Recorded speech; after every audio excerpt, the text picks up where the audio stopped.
साली आधी घरवाली। सिमरन की छोटी बहन विभा माँ के होते हुए भी सिमरन के ही पीछे लगी रहती थी। सिमरन, आ गई हो तो इसे खाना खिला दो। बोल रही है तुम जब तक नहीं खाओगी ये भी नहीं खाएगी। क्या है विभा, तुम खा लिया करो ना, मुझे ऑफिस से आने में देर हो जाती है। और कोई छोटी बच्ची तो हो नहीं तुम जो खाना भी नहीं खाती हो कि दीदी आएगी तो ही खाऊंगी। हाँ हाँ, छोटी बच्ची ही समझ लो। और एक बात, जब आपको पता है कि मैं आपके बिना नहीं खाती हूँ तो रोज रोज क्यों बोलती हो? अरे क्या है ये, दोनों बहनें कम माँ बेटी ज्यादा लगती हो। अरे दीदी की शादी हो जाएगी तब क्या करेगी बोल? जब होगी तब की तब देखेंगे। मैं तो दीदी के साथ ही रहूंगी हमेशा। दोनों की शादी ऐसे घर में कर देंगे जहाँ दो भाई हो।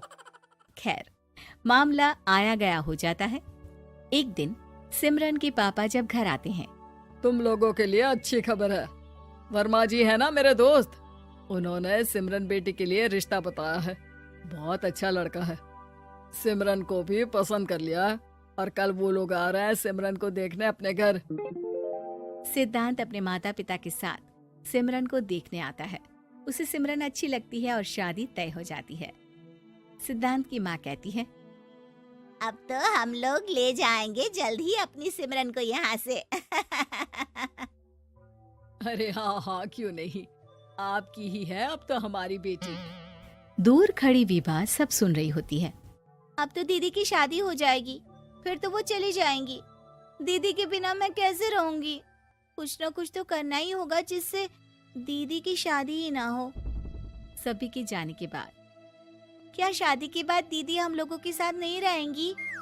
अरे नहीं तो फिर क्यों रहेगी, शादी हो जाएगी तो अपने घर चली जाएगी ना। तो मैं भी जाऊंगी उनके साथ, मेरा भी सामान पैक कर देना। अरे कैसे बात कर रही हो विभा, दीदी के ससुराल छोटी बहन नहीं जाती। हाँ, कभी कभी जाकर मिलाना और रोज फोन पर भी बात कर लेना, ठीक है? नहीं पापा, आप तो जानते हैं मैं दीदी के बिना खाना भी नहीं खाती, ना ही मुझे उनके बिना नींद आती है। सिमरन बहन की बात सुनकर इमोशनल हो जाती है। अगले दिन से विभा खाना खाना छोड़ देती है। लोगों के लाख समझाने के बाद भी विभा ना खाती है ना ही सोती है। अंत में हार मानकर सिमरन सिद्धांत से मिलती है। सिद्धांत, मेरे मम्मी पापा ने बचपन से ही विभा और मुझे साथ रखा।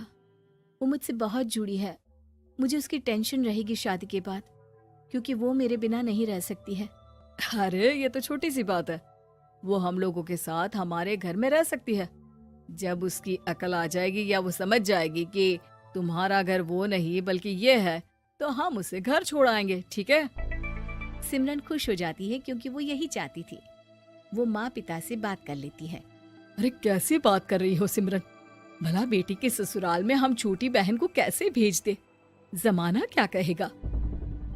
अरे तू पागल हो गया है, मना कर दे। इस शादी में इन लोगों का तो ये चलता ही रहेगा। कभी बहन यहाँ आ रही है, कभी वो बहन के पास जा रही है। अरे शादी हो रही है, कोई मजाक थोड़ी ना हो रहा है ना बाबा ना। माँ कैसी बात कर रही हो? सिमरन से मैं जुड़ाव महसूस कर रहा हूँ और इतनी सी बात के लिए इतनी अच्छी लड़की को कैसे छोड़ सकता हूँ? सिद्धांत की भी जिद होती है कि वो सिर्फ सिमरन से ही शादी करेगा, और होता भी वैसा ही है। सिद्धांत और सिमरन की शादी हो जाती है और दहेज में आ जाती है विभा। शादी के बाद बुआ सास कहती है,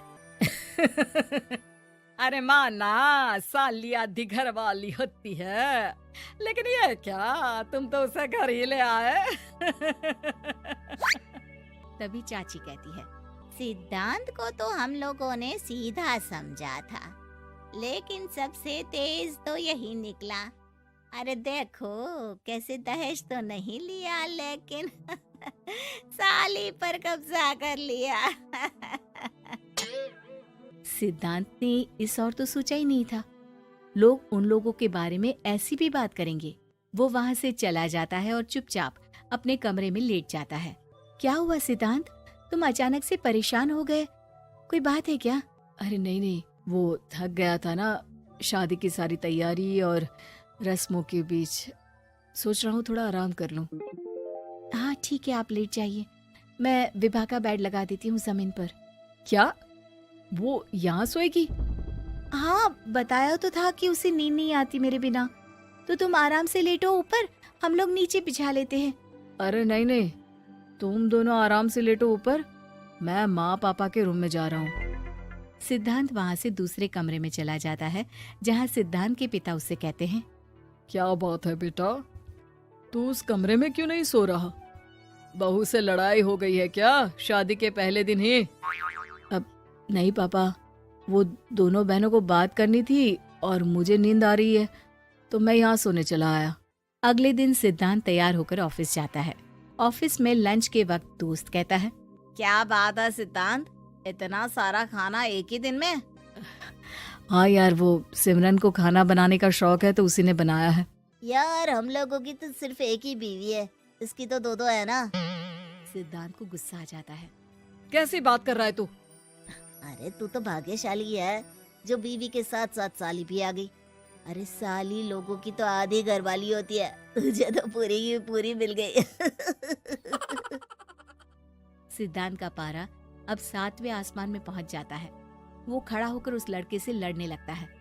हाँ, मेरी शादी में मेरी बीवी के साथ मेरी साली भी आई है, ये सच है, लेकिन सिर्फ कुछ समय के लिए, क्योंकि उसने सिमरन को बचपन से ही माँ की तरह देखा और यूं अचानक वो सिमरन से अलग नहीं रह सकती थी। इसलिए सोचो, अगर मेरी बीवी उसके लिए माँ का स्थान रखती है तो मेरा दर्जा क्या हुआ?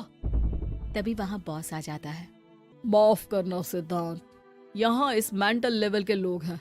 जरूरी नहीं साली सिर्फ आधी घरवाली ही हो, कभी वो छोटी बहन तो कभी बेटी भी होती है। वेल डन सिद्धांत। सिद्धांत को अब ऑफिस में कोई कुछ नहीं कहता, लेकिन आस पड़ोस का वो तो वही हाल रहता है। सिद्धांत ऑफिस से घर की ओर आ रहा होता है कि रास्ते में उसे अपनी कॉलोनी का दोस्त मिल जाता है। क्या बात है, चेहरे की चमक बता रही है, शादी से बड़ा खुश है तू, क्यों? हाँ यार, अच्छी लड़की और अच्छा परिवार मिलना कहाँ होता है जल्दी आजकल। यार हमें भी दिला देना ऐसा परिवार जहाँ एक के साथ एक फ्री की स्कीम चल रही हो। सिद्धांत को फिर गुस्सा आ जाता है। वो दोस्त को मारने के लिए हाथ उठाता ही है कि वहाँ विभा आ जाती है। अरे जीजू, रहने दीजिए ना, ये लोग नहीं समझेंगे कि इंसानियत क्या होती है। ये सच है कि दीदी से कैसे दूर रहना, ये मुझे पता नहीं था। आपने मुझे दीदी के पास रहने का मौका देकर ये समझने का मौका दिया कि लड़की का असली घर उसका ससुराल होता है। मैं समझ चुकी हूँ, मैं जा रही हूँ जीजू, लेकिन मैं खुश हूँ कि आपने मुझे अपनी छोटी बहन समझा। सभी उन लोगों को देखकर ताली बजाने लगते हैं। विभा अपने घर चली जाती है और सिद्धांत खुशी खुशी सिमरन के साथ रहने लगता है।